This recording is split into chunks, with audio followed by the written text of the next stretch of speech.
Hello everyone, this is Roli Singh and आज हम लोग पढ़ेंगे क्लास 9th की साइंस चैप्टर 9 बल तथा गति के नियम। ओके, आज के इस लेक्चर में हम लोग पढ़ेंगे बल तथा गति के नियम। ओके, चैप्टर हमारा है ये 9 बल तथा गति के नियम। अब हम लोग देखते हैं बल तथा गति के नियम क्या होता है। तो इसमें हमारे दो टाइप के होते हैं। फर्स्ट होता है हमारा फर्स्ट में होगा हमारा बल और सेकंड में होगा हमारा न्यूटन के गति के नियम। ओके, जो बल होगा हमारा वो 2 टाइप्स का होगा। फर्स्ट होगा हमारा संतुलित बल, सेकंड होगा हमारा असंतुलित बल। ओके, इसके बाद जो हमारे न्यूटन के नियम होंगे वो हमारे न्यूटन ने हमारे नियम दिए थे, गति के 3 नियम दिए थे। फर्स्ट नियम दिया था, सेकेंड नियम दिया था और थर्ड नियम दिया था। ओके, जो उन्होंने फर्स्ट नियम दिया था, फर्स्ट नियम में उन्होंने दिया था जड़त्व और द्रव्यमान।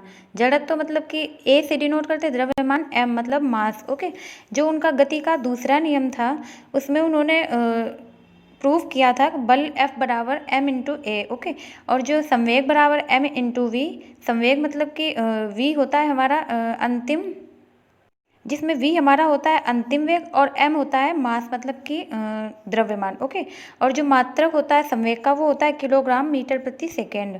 इसके बाद जो उन्होंने तीसरा नियम दिया गति का, उसमें उन्होंने बताया, फर्स्ट उन्होंने दिया संवेग संरक्षण का नियम और सेकेंड दिया क्रिया प्रतिक्रिया का नियम। ओके, अब हम लोग इसको डिटेल में पढ़ते हैं। ओके, फर्स्ट हमारा दिया है what is force. What is a force, बल हमारा क्या होता है। ओके, जैसे कि हम किसी वस्तु को खींचते, ढकेलते या ठोकर लगाते हैं तो हम उस क्रिया को क्या बोल सकते हैं, बल बोल सकते हैं। जैसे कि ये हम लोगों के पास कोई वस्तु है, जब इसको हम लोग, ये कोई वस्तु है, जब हम लोगों ने इसको इस साइड से धक्का लगाया तो ये यहाँ पहुँच गई, तो हम लोग इसको क्या बोलेंगे, बल बोलेंगे, क्योंकि हम लोगों ने इसको इस साइड धकेला या क्रिया की या खींचा तो ये क्या हुआ, हमारा बल लगा, इसलिए ये वस्तु यहाँ से इस स्थान पर पहुँच गई। ओके, हम लोग देखेंगे जो बल होता है हमारा वो 2 प्रकार का होता था। फर्स्ट हमारा था संतुलित बल और सेकंड था हमारा असंतुलित बल। ओके, तो जब हम लोग किसी वस्तु पर विपरीत दिशा में बल लगाएंगे लेकिन एक समान बल लगाएंगे, जैसे कि जितना बल इस साइड से लगाया उतना ही बल हम लोगों ने इस साइड से लगाया, मतलब कि जितना ईस्ट से लगाया उतना ही वेस्ट से लगाया। ओके, तो ये हमारा क्या होगा, संतुलित बल होगा। मतलब कि हम दोनों दिशा में बराबर बल लगाते हैं, एक समान बल लगाते हैं लेकिन विपरीत दिशा में लगाते हैं। ओके, जैसे कि इस साइड से भी लगाएंगे और इस साइड से भी लगाएंगे तो ये हमारा क्या हो जाएगा, संतुलित बल हो जाएगा। ओके, अब हम लोग देखते हैं असंतुलित बल हमारा क्या होता है। असंतुलित बल हमारा वो होगा जैसे कि जब हम किसी वस्तु पर असमान एवं विपरीत दिशा में बल लगाते हैं, जैसे कि ये विपरीत दिशाएं हो गई दोनों, तो जब असमान बल लगाएंगे मतलब कि इस साइड से हम लोग ज़्यादा बल लगाएंगे और इस साइड से हम लोग कम बल लगाएंगे, तो ये हमारा क्या होगा, असंतुलित बल होगा। जैसे कि असमान लेकिन विपरीत दिशा में, ये हमारा क्या हो जाएगा, असंतुलित बल। ओके, मतलब अनबैलेंस फोर्स। ओके, इसके बाद जो हमारे न्यूटन थे उन्होंने हमारे गति के 3 नियम दिए थे, Newton's law of motion. Okay, जो न्यूटन ने गति के नियम दिए वो 3 नियम दिए, ये दिया है जो फर्स्ट नियम दिया, सेकेंड नियम दिया और थर्ड नियम दिया। गति के कितने नियम दिए, 3 नियम दिए। ओके, जो हमारा न्यूटन का फर्स्ट लॉ है तो उसमें उन्होंने बताया प्रत्येक वस्तु अपनी स्थिर अवस्था या सरल रेखा में एक समान गति से अवस्था में बनी रहती है।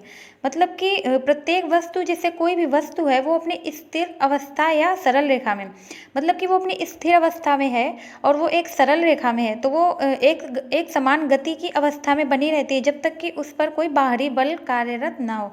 मतलब कि जैसे कि कोई वस्तु है हम लोगों के पास, अगर ये वस्तु यहाँ पर रखी है तो ये वस्तु यहाँ की यहीं रखी रहेगी जब तक कि इस पर कोई बाह्य बल ना लगाया जाए। मतलब कि तो ये जो गति का हुआ फर्स्ट मोशन हुआ। ओके, फर्स्ट लॉ हुआ। इसमें जो इन्होंने बताया सभी वस्तुएं अपनी स्थिर अवस्था या सरल रेखा में एक समान गति की अवस्था में परिवर्तन का विरोध करती हैं। मतलब कि जो सभी वस्तुएं होती हैं वो अपनी स्थिर अवस्था में एक सरल रेखा के समान गति से अपनी अवस्था के परिवर्तन में विरोध करती हैं। ओके, मतलब कि अगर इस जगह पे वस्तु है तो वो इस जगह पे रहेगी जब तक कि उस पर कोई बाह्य बल ना लगाया जाए, ना इस साइड जाएगी और ना ही इस साइड जाएगी, ना ऊपर जाएगी ना नीचे जाएगी।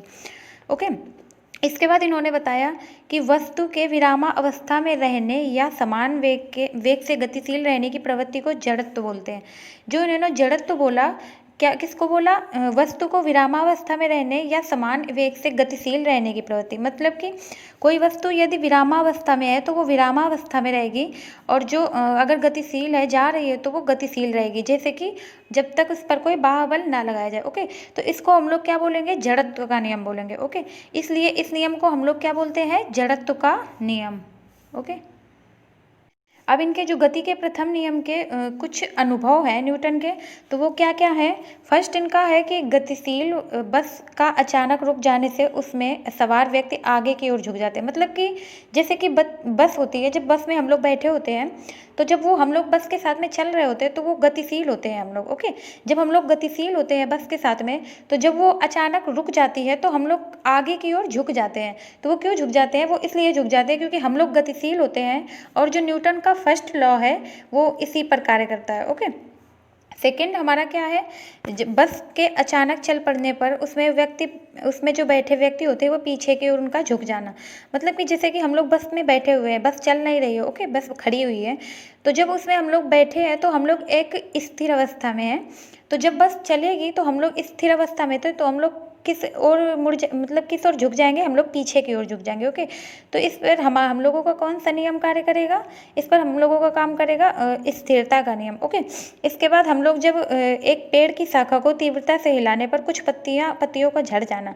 मतलब कि एक पत्तियां होती हैं जैसे कि पेड़ में लगी होती हैं, तो वो स्थिर अवस्था में लगी रहती है। ओके, जब उसको हम लोग हिलाएंगे तो वो स्थिर अवस्था से अपनी अवस्था को चेंज करेंगी, तो वो पत्तियां जो होंगी वो नीचे झड़ जाएंगी। ओके, तो ये हुए न्यूटन्स लॉ फर्स्ट हुआ, वो न्यूटन का फर्स्ट लॉ हुआ। ओके, इसके बाद हम लोग देखेंगे जड़त्व तथा द्रव्यमान। हमारा जड़त्व और द्रव्यमान क्या होता है? ओके, जैसे कि हम लोगों के पास कोई एक वस्तु है, वो है 2 किलोग्राम की, और एक हम लोगों के पास ये है 50 किलोग्राम की। ओके, जब हम लोग ये 2 किलोग्राम की वस्तु में बल लगाएंगे तो हम लोग इसको थोड़ा सा इस साइड मतलब कि खिसका सकते हैं। ओके, अगर हम लोग इसमें 50 किलोग्राम की वस्तु में बल लगाएंगे तो हम इसको मतलब कि इस साइड धकेल नहीं पाएंगे। क्यों नहीं धकेल पाएंगे? क्योंकि इसमें हमारा बल अधिक लगेगा, और इसमें जड़त्व का नियम कार्य करेगा कि जो भी वस्तु होती है वो अपने स्थिरता के नियम या गति के नियम का विरोध करती है। अगर वो गति अवस्था में है तो वो गति अवस्था में रहेगी, रुकने का विरोध करेगी, और अगर वो स्थिर अवस्था में है तो वो स्थिर अवस्था में रहेगी अब, और चलने का विरोध करेगी। तो इसको हम लोग क्या बोलेंगे? जड़त्व बोलेंगे, जड़त्व या द्रव्यमान। ओके, इसके बाद ये दिया है किसी वस्तु का जड़त्व उसका वह प्राकृतिक गुण है जो उसकी विराम या गति अवस्था में परिवर्तन का विरोध करती है। ये हम लोगों ने अभी पढ़ा था। जब किसी वस्तु का द्रव्यमान उसके जड़त्व की माप, जबकि जो मतलब कि कोई वस्तु होती है उसका द्रव्यमान जो होता है वो उसके जड़त्व की माप होती है। ओके, अगर हम लोगों से पूछा जाएगा कि द्रव्यमान क्या होता है किसी वस्तु का, तो वो जो उस वस्तु के जड़त्व की माप होती है उसको हम लोग क्या बोल सकते हैं? वस्तु का द्रव्यमान। ओके, इसके बाद हम लोगों को दिया है सेकेंड लॉ ऑफ मोशन, जो गति का द्वितीय नियम है। न्यूटन ने जो गति का द्वितीय नियम दिया उसमें उन्होंने बताया संवेग के बारे में, संवेग मोमेंटम। ओके, जो इन्होंने संवेग के बारे में बताया, तो इन्होंने ये बताया कि किसी वस्तु के द्रव्यमान की ओर वेग का गुणनफल संवेग कहलाता है।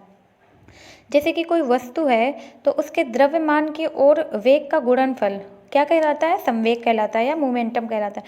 जैसे कि P बराबर होगा, संवेग बराबर होगा m इंटू वी। m का मतलब होगा मास या द्रव्यमान, और v का मतलब होगा अंतिम वेग। ओके, तो जब हम लोग किसी मास और वेग का गुणनफल कर देंगे तो वो हमारा क्या हो जाएगा? संवेग हो जाएगा या मोमेंटम हो जाएगा। ओके, इसके बाद जो हमारा संवेग का एसआई मात्रक होता है, वो एसआई मात्रक हमारा क्या होता है? P बराबर होता है mv, या संवेग बराबर होता है मास इंटू वेग। ओके, तो जो हमारा संवेग का एसआई मात्रक होगा वो हो जाएगा किलोग्राम मीटर प्रति सेकंड इनवर्स हो जाएगा। Okay, kilogram metre second inverse हो जाएगा। इसके बाद दिया है किसी वस्तु के संवेग में परिवर्तन की दर को उस पर लगने वाले असंतुलित बल की दिशा में मतलब कि बल के समानुपाती होता है। जैसे कि हमारा संवेग परिवर्तन की दर होती है और उसका जो समानुपाती या प्रोपोर्शनल होगा वो होगा लगाए गए बल के। ओके, तो जो हमारा संवेग परिवर्तन की दर होता है वो होता है P2 minus P1 upon T। Okay, इसका प्रोपोर्शनल करेंगे हम लोग F मतलब कि बल। जब F इज प्रोपोर्शनल हम लोग P2 minus P1 upon T करेंगे, उसके बाद हम लोग F is proportional MV minus MU into T करेंगे। ओके, MU अपॉन T करेंगे।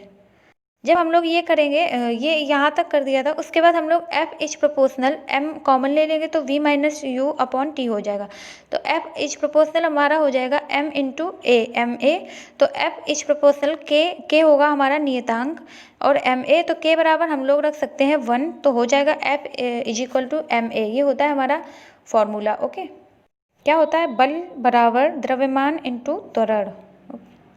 जैसे कि हमारा गति के द्वितीय नियम के अनुसार F is equal to m a होता है, तो उसमें जब हम लोग m बराबर 1 किलोग्राम रखेंगे और a बराबर 1 मीटर प्रति सेकेंड स्क्वायर रखेंगे तो हमारा आ जाएगा F इज इक्वल टू आ जाएगा 1 किलोग्राम मीटर प्रति सेकेंड स्क्वायर। तो इसको हम लोग क्या बोलेंगे? 1 न्यूटन। ओके,